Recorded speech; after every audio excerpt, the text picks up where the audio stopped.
बिस्मिल्लाहिर्रहमानिर्रहीम। बीवियों के मिजाज। मैंने कई ख़वातीन देखी हैं जो ख़ावंद से तेज़ आवाज़ तल्ख़ लहजे में बात करती हैं और नॉर्मल गुफ्तगू में भी मुंह चढ़ा के और तंज़िया लहजा इख्तियार करती हैं। अमूमी तौर पर इन्हें दो अक़साम में तक़सीम किया जाता है। ख़वातीन चाहे पढ़ी लिखी हो, असरी उलूम की माहिर हो या दीनी उलूम की माहिर या अनपढ़ जट जाहिल, बेहतरीन इखलाकियात और बेहतरीन तरबियत किसी में भी पाई जा सकती है। मिसाल के तौर पर कि अगर शोहर सब्ज़ी या कुछ लाना भूल गया तो औरतों की पहली किस्म एक प्यारी सी मुस्कुराहट के साथ पूछ लेती हैं, आप सब्ज़ी लेना ही फिर भूल गए। जबकि दूसरी टाइप औरतें तेज़ आवाज़ में तंज़िया जुमला कसते हुए कि अब सब्ज़ी लेने में खुद जाऊं, गैस चला जाएगा, ख़ुद बना लेना फिर खाना या जाकर बाहर खा ले। चाहे घर में ज़रूरतों का हर सामान मैसर हो, फिर भी टांग झांक करके जिसकी कमी होगी उसका मुतालबा शिद्दत से करती हैं, गोया कि वो चीज़ नहायत ज़रूरी हो, जैसे कि खाने में धनिया, पुदीना, लीमू वगैरह वगैरह। ये सिंपल सी एक मिसाल थी, ऐसी हज़ारों मिसालें हो सकती हैं। मसलन खावंद कहे कि आज फ़लाँ काम या मजबूरी आ गई है तो आज तो मैं मेके लेकर नहीं जा सकता।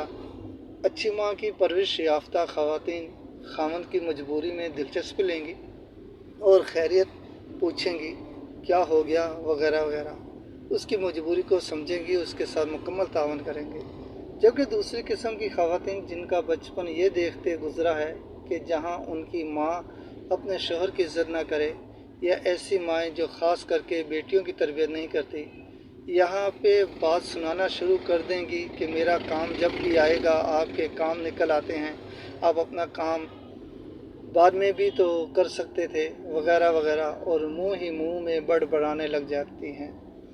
पहली किस्म की ख़वातीन आज के माशरे में जिनके निकाह में हैं, वो मर्द हज़रात के लिए जीते जी उनका घर जन्नत जैसा बनाती हैं। जबकि दूसरी किस्म की ख़वातीन का रवैया या तो शादी के काफ़ी टाइम बाद ज़ाहिर होता है, शादी ब्याह जैसे मामलात में उस तरफ नज़र ही नहीं जाती, या शादी जैसे खुशी के मौके पर बनावटी लब्बो लहजा ज़्यादा अपनाया जाता है, जबी तरफ़ैन ही बेखबर निकलते हैं। अब चूँकि ऐसी ख़वातीन आपके निकाह में आ चुकी हैं, लिहाजा इस पर सब्र करें। वो एक मशहूर किस्सा है ना कि एक अल्लाह के बहुत बड़े वली थे, उनकी घर वाली नहायत करख्त लहजे में बात करती थी, बात बात पर तंज़िया जुमले कसती। किसी चाहने वाले ने पूछ ही लिया कि हज़रत आप इसे छोड़ क्यों नहीं देते। बुज़ुर्ग कहने लगे, इसकी कड़वी बातों ने ही मुझे अल्लाह की कुर्बत बख्शी है। यूँ समझो कि इसे ना छोड़ने की वजह अल्लाह मुझे जन्नत में इसका बेहतरीन नेमुल बदल अता फरमाएंगे। रवैया और मिजाज की ये बदतमीज़ी, ये तहज़ीबी गुफ्तगू में गैर सास्तगी और अदम बर्दाश्त मर्द और औरत दोनों में देखने को मिलती है। सभी को माल और दौलत से सरोकार नहीं होता। आपका स्टेटस अहमियत रखता है, आपका लाइफ स्टाइल इसे चाहिए होता है। किसी ने आज तक जानने की कोशिश ही नहीं की जिसके साथ अपनी पूरी ज़िंदगी शेयर करने जा रहे हैं वो इंसान कैसा है, कितना सच्चा मुसलमान है, ईमान पे किस कदर कायम है। नमाज के बारे में आज तक किसी ने सवाल नहीं पूछा। 1 लाख माहाना आमदनी में ज़िंदगी और मुस्तकबिल दो बहुत अच्छा गुजर सकता है, लेकिन यहाँ पर हर किसी को 5 लाख से ऊपर आमदनी वाला लड़का चाहिए होता है, जबकि बॉयफ्रेंड जैसा भी हो। यहाँ हर किसी को 18 स्केल से ऊपर की सरकारी नौकरी वाला चाहिए, खुद के बाप भाई भले मजदूरी करते हों। सबसे पहला सवाल आपकी इनकम का होता है। अगर आप डॉक्टर या इंजीनियर या आर्मी ऑफिसर नहीं तो दोबारा आपको मैसर नहीं आएगा। घर अपना हो, भले ही खुद के माँ बाप ने एक कमरे में सारी उम्र गुजारी हो। हम किस तरफ चले गए हैं जिसके साथ हम अपना वक्त, जिस्म, रूह और पूरी ज़िंदगी शेयर करने जा रहे हैं।